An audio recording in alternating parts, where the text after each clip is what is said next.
Next question up says, I was reflecting on my last cycle and I was wondering why my deadlifts are a bit erratic, but it seems like a few other people have the same problem.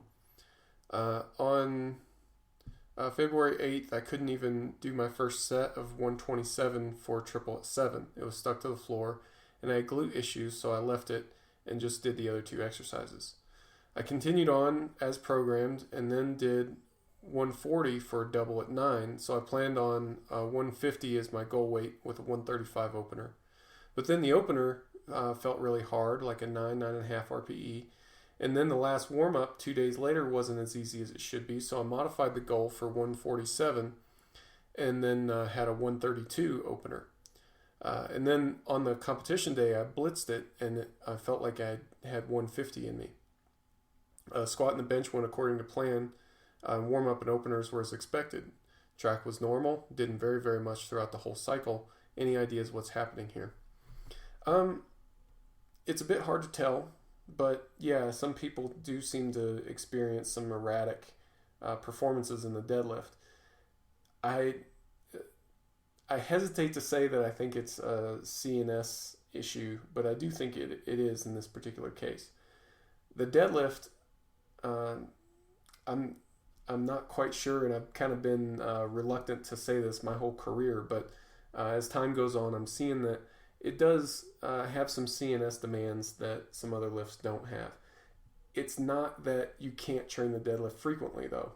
A lot of people use that as a justification for training the deadlift twice a month or some other craziness, and I don't think that's the case. What I think is going on in a case like this, I think you have, like you mentioned, a glute issue. I think other people that experience this have similar issues, similar dings and whatnot. Even if your hands are just raw, if you've done a lot of pulling and your hands kind of hurt, that's enough to cause an inhibitory response. And I think that's mostly what you're seeing here is some sort of an inhibitory response as a result of, frankly, being in pain. You don't have that as much with the squat or the bench because there's an eccentric portion. So I think my gut feeling is that somehow helps you to override it. But without that eccentric, I think the deadlift's a bit more sensitive. So I think what we need to do is to get the glute fixed up. If you're healthy, if you're recovering well, I think that the deadlift is more consistent. But when your deadlift gets erratic, I think that shows that we're pushing something maybe a bit too far, and maybe we need to throttle back some of the training stress or modify things in some way so that you're recovering better, so that you're adapting in a more predictable way. Definitely, we do want it to be as predictable as we can.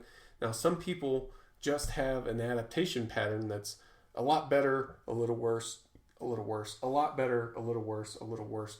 So keep an eye on what your adaptation pattern is.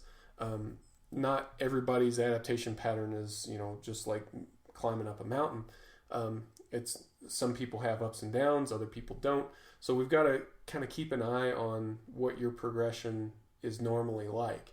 And if we can find out a pattern to it, then that's a really important weapon that we can have in terms of helping you to peak on time.